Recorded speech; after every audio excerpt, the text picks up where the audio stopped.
Hey guys, welcome. I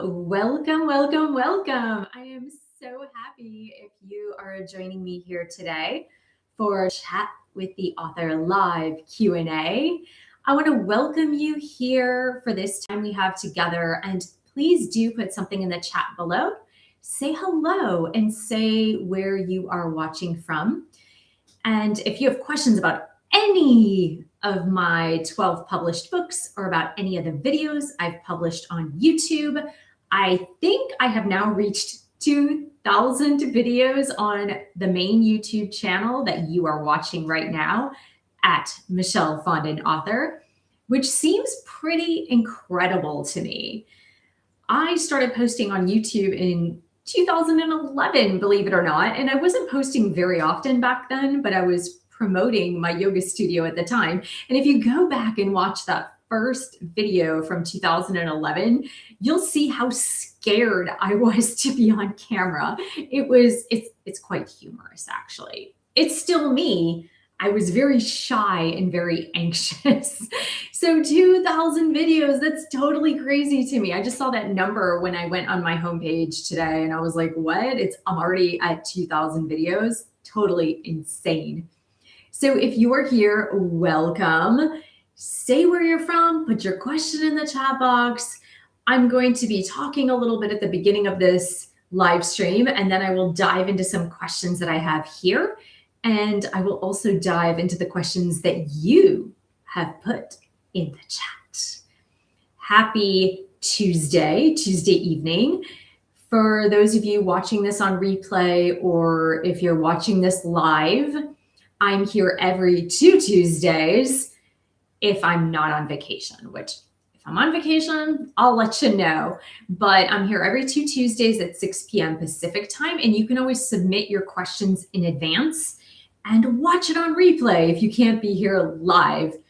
So for those of you that are here now, I want to say hello, and I'll talk a little bit about what's been going on with me. And then I have some questions here on these pages right here, and I will address them on different topics. So you can really ask me anything about twin flames, spirituality, self-love, romantic relationships, being a divine feminine or divine masculine, the 8 limbs of yoga, the chakra system, Ayurveda.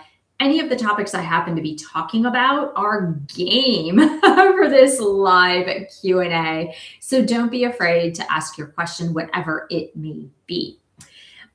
This week, the featured book, because every week I have a featured book on this channel.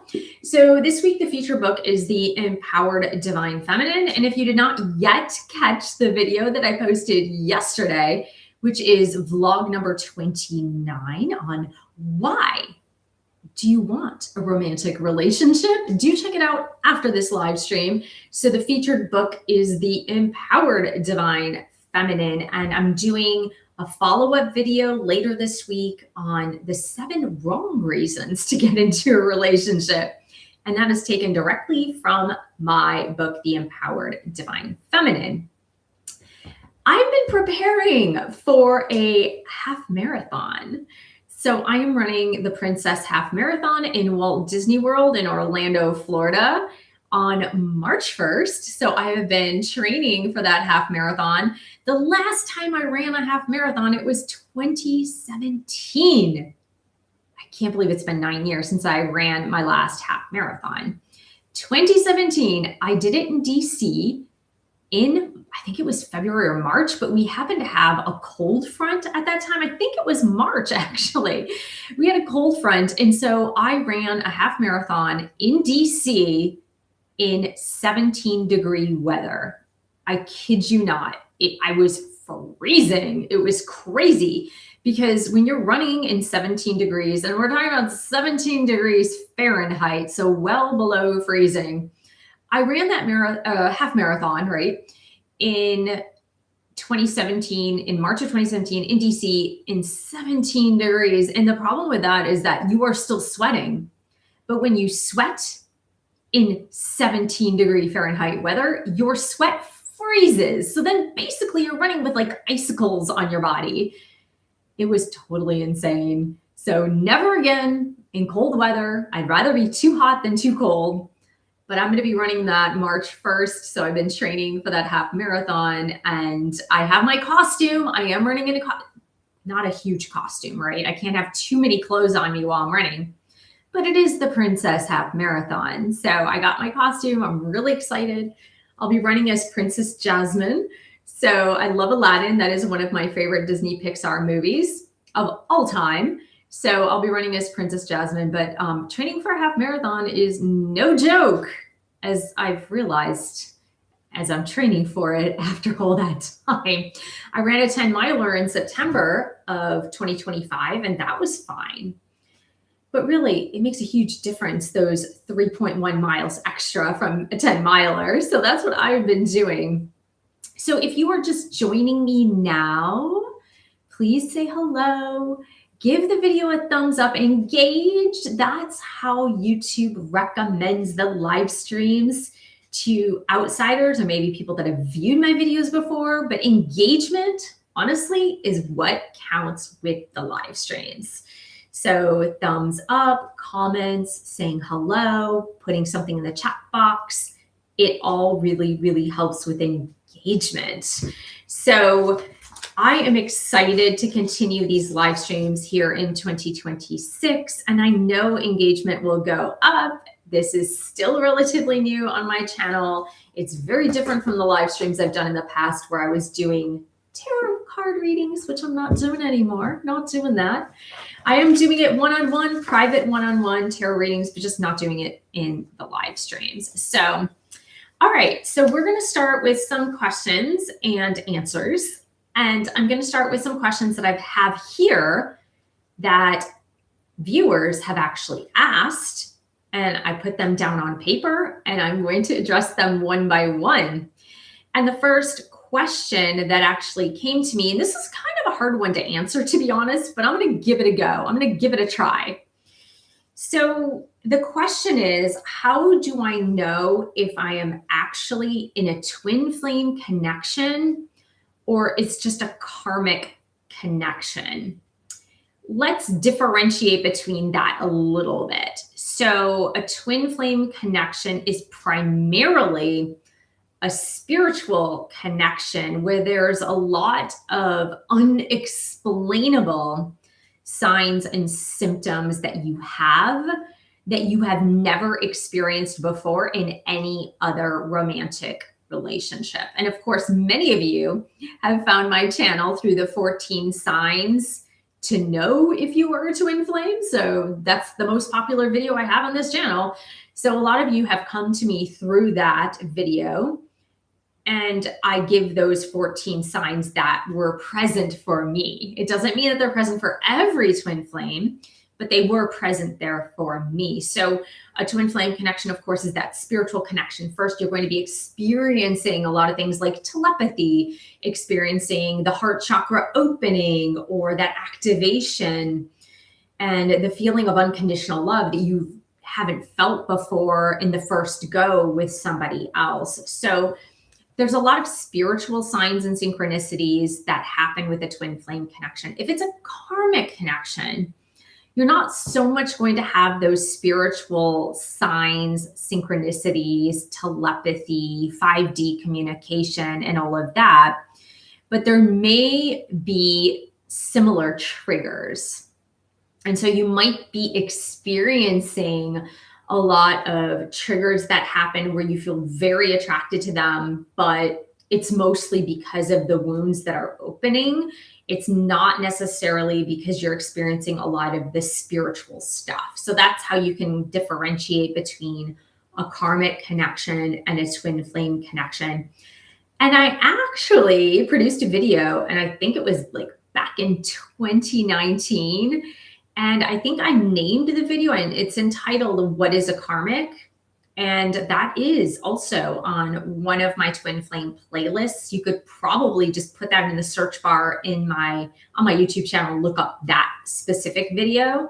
But I believe I produced that in 2019. What is a karmic? Maybe it was 2020. No, certainly not. It was 2019. Okay.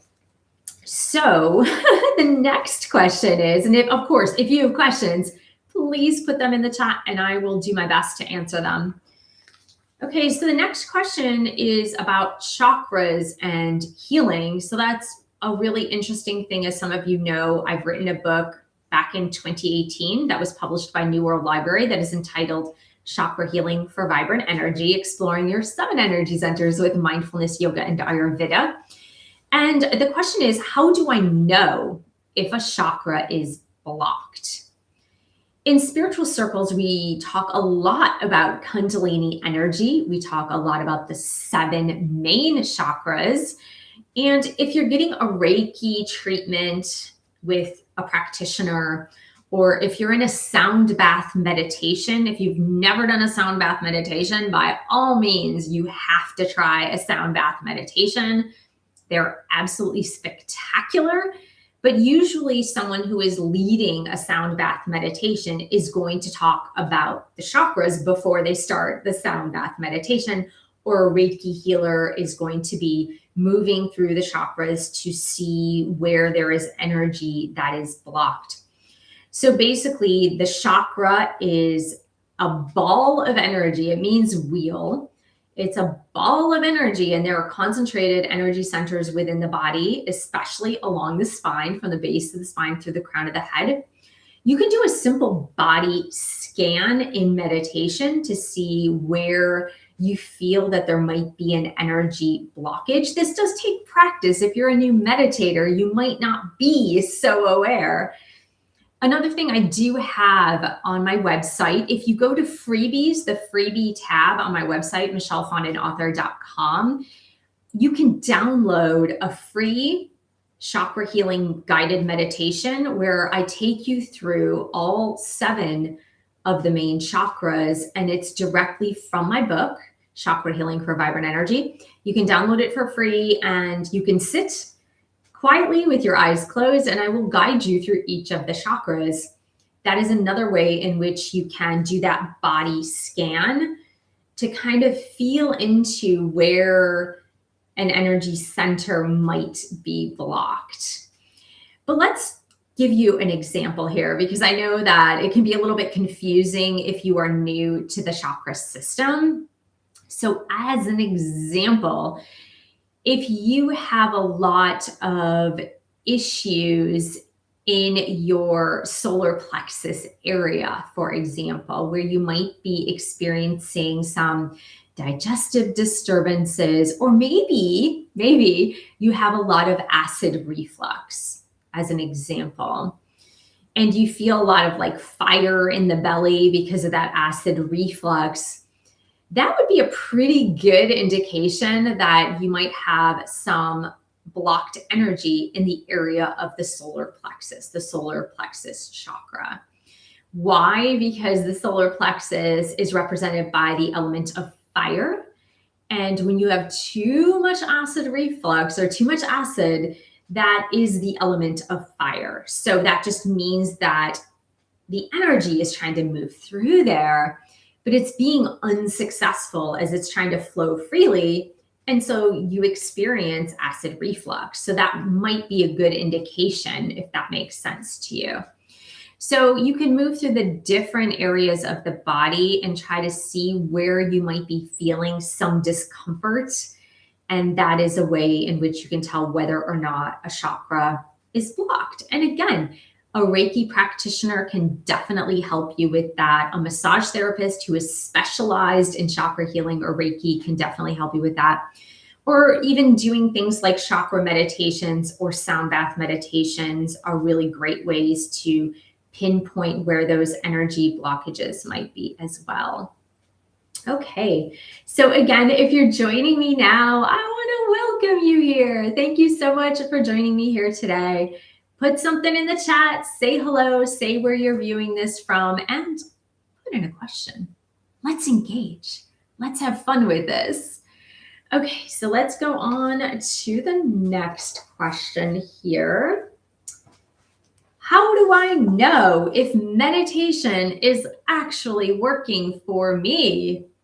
This is a question I get quite often, especially with new meditators who might feel like when they're meditating, they're not actually doing anything, right? So a lot of people who are new meditators who haven't been properly trained in the art of meditation, because it is an art and a discipline. So those that haven't been trained in the art of meditation, they might do breath observation or body scan. That's called yoga nidra, right? The body scan. And they might be thinking, okay, I'm sitting quietly, my eyes are closed, I'm focusing on my breath. How do I even know if it's working? Is meditation working for me? I don't feel anything. Shouldn't the heavens be opening up for me? Shouldn't Jesus be coming down and having a visit? Right? A lot of people really think that with meditation is you should be seeing visions and angels and auras and spirit guides and your ancestors. When in fact, most of your meditation practice is going to be kind of boring, if you will, right? So if you're meditating daily, day in and day out, morning and evening, most meditation practices are quite normal, boring, right? Sometimes you will have those spiritual experiences, but most oftentimes you're just going to be sitting there with your eyes closed. If you learned meditation with me, you'll be sitting there with your eyes closed, repeating your personal mantra, and that's how it goes. But you might be wondering, well, like, how do I even do a check-in to see if this is actually working? What I was taught and what I teach in my meditation course is that you don't observe what you are doing in meditation to see if meditation is working, because that goes against the point of meditation, right? You're supposed to be meditating, not assessing and grading yourself, giving yourself an A+ or a D- to see if your meditation is working. What I learned is that you are going to be looking at the other 23 hours in your day to see if meditation is working for you. In the other 23, because that's supposing you're meditating 30 minutes in the morning and 30 minutes in the evening, is what I teach and preach. The other 23 hours in the day, are you calmer, more relaxed, more patient, more observant? Are you kinder and gentler with yourself and others? That is how you know if meditation is working for you. It's not by virtue of meditating and having very specific experiences in your meditation practice, but it is outside of that meditation practice. How are you during the rest of the time that you're not meditating? That's how you can tell. And I'm going to talk a lot more about this in my upcoming book, Love Me Unconditionally, A Spiritual Guide to Self-Love, because a lot of meditators who have done the spiritual work, but who haven't done the emotional work, there's a lot of caveats to that. And that's something I do address in my meditation course. And it's also something that I am additionally addressing in this upcoming book as well. All right, welcome. If you are just joining me, I am so happy that you are here, whether you are here live or whether you're watching me on replay, which I do appreciate so much. And these live streams get better and better with audience participation. But let's go on to our next question that I have here. How do you stay grounded during stressful or chaotic times? For me, meditation is the cornerstone of all of my practices.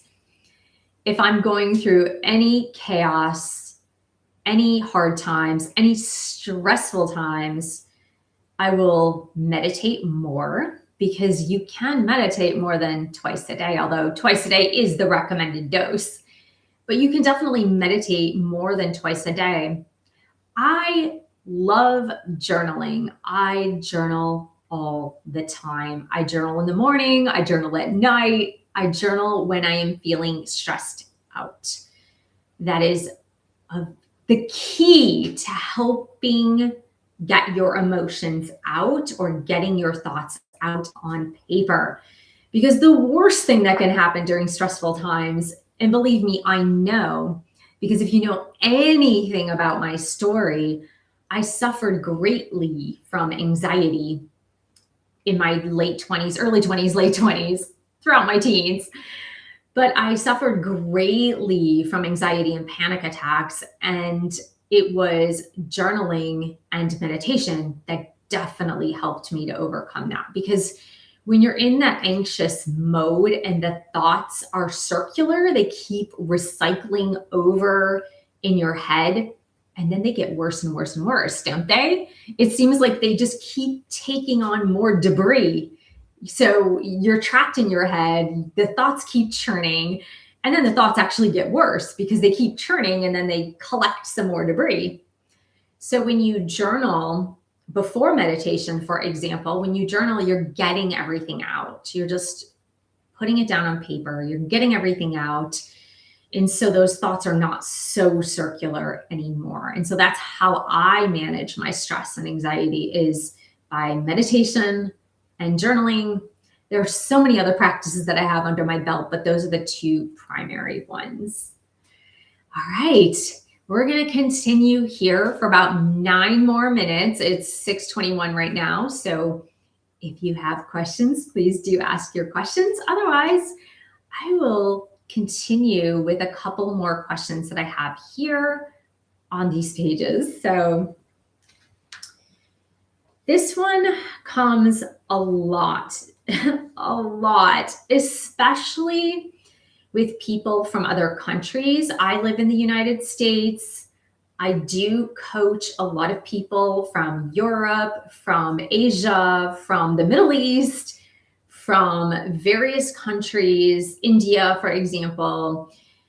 And this one actually is very prevalent in many countries outside the US, but it's not limited to that, right? Because I do believe that there are family expectations in every culture.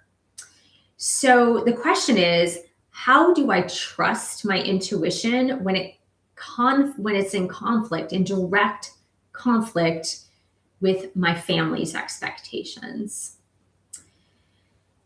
Oh, this is a tough one, right? Because family expectations can be very strong and the voices can be extremely loud. And the reason why this is less an issue in the United States and maybe Canada and maybe the UK, for example, is because in this country, in the US, it's a country designed for independent thinking, right? Individuality, independent thinking. In fact, sometimes it goes to a big extreme, meaning sometimes people feel very isolated because they do think independently and they kind of shut everyone else out. And so people can feel kind of lonely. But in other countries, other cultures where family ties are extremely important and the influence of the family is very strong, it's problematic, right? Because a lot of times decisions are made with consensus from mom and dad, right? Especially if you're not married, because I hear this a lot from my Indian clients. And some of you know that I owned a yoga studio for 10 years in Virginia. And many, I'd say like 90% of my clients were from India because the region just had that. And I taught prenatal yoga primarily. And I taught meditation. I taught Ayurveda. So those are all things from India. And so like 90% of my clientele toward the end, especially, were from India, where family has a huge influence. And I think it's hard to break away, but it's not impossible.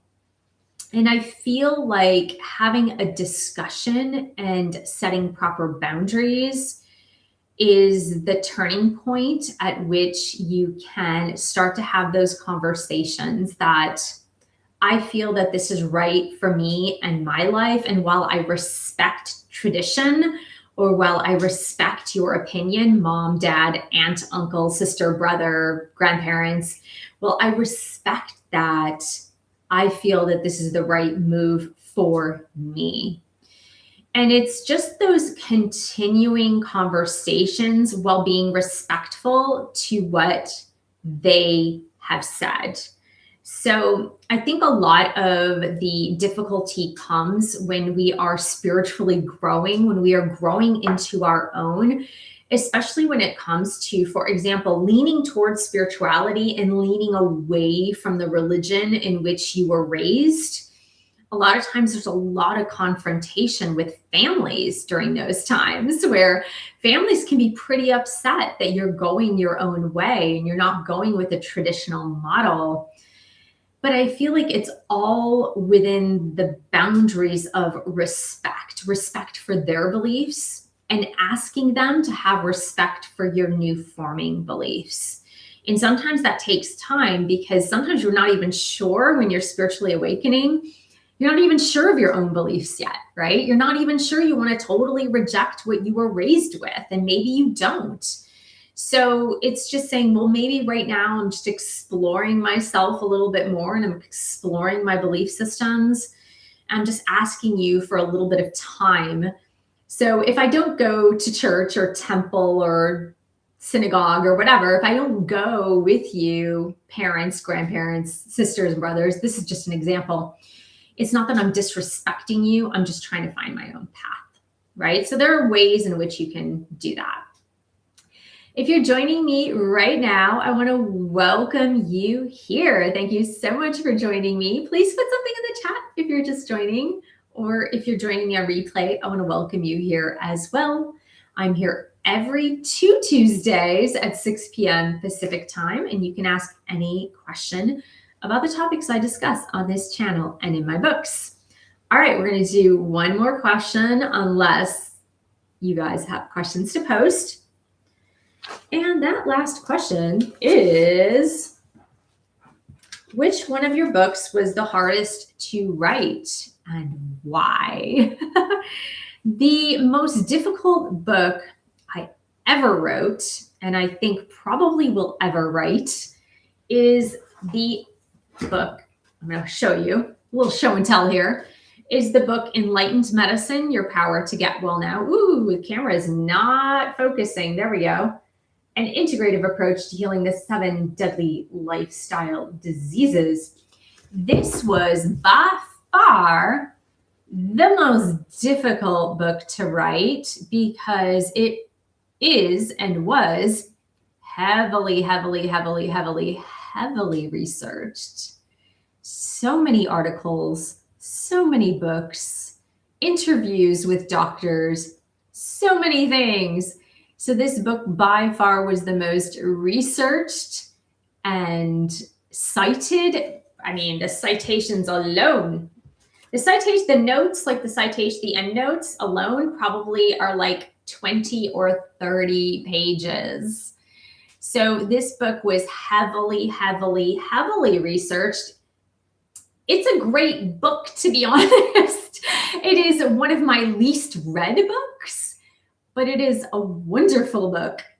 The purpose and point to this book, and why it was so hard to write, was because my first book was The Wheel of Healing with Ayurveda, an easy guide to a healthy lifestyle. And that is very specific to Ayurveda and Ayurvedic medicine. And so for those people that are not aware of Ayurveda, they're not familiar with it, they're not particularly interested in it, but that they wanted to know more about integrative medicine versus Western allopathic medicine, is the medicine we practice in the West. I really wanted a guide, a book, a comparison, an integration for those that want a little bit of both, that they want to still stick with the Western model, but they want options, just like I wanted options when I was experiencing thyroid cancer when I was 28. And so I wrote this book more for the mainstream, really, more for the mainstream, like those who didn't necessarily want to look at Ayurveda, but maybe wanted different options. So I address homeopathy, herbal medicine, meditation, eating pure, clean, organic foods and the studies that go along with that. So this is a very comprehensive guide to solving the disease problem, because most lifestyle diseases are 100% reversible. And most people don't know that because they're just given pills, right? The doctors just take this pill, lower your cholesterol, take this pill, lower your blood pressure, take this pill and injections for diabetes. And most diseases are reversible, especially lifestyle diseases, with the proper care, right? The body is designed to heal, but Enlightened Medicine is definitely my most researched book, and therefore it was the most difficult to write because of all of the research that I did. So, but I love it. I love this book. I will talk more about it at another time. I absolutely love this book. So that is it for me for today. If you are joining me on replay, I want to welcome you here, and stay tuned in 2 weeks for the next Chat with the Author live Q&A, and post your questions in the comments. You can also email me your questions at michellefondinauthor@gmail.com. Do check out my website, michellefondinauthor.com. And I have so many freebies, resources. My videos are more organized on my website. I also have my meditation course up there if you're interested in starting meditation for the beginning of 2026. It's a fabulous practice to have. It's a lifelong practice, and I highly recommend it. So thanks so much, and I will see you guys in 2 weeks for the live stream, and you guys will probably see me before then on my recorded videos. I will see you guys next time. Bye.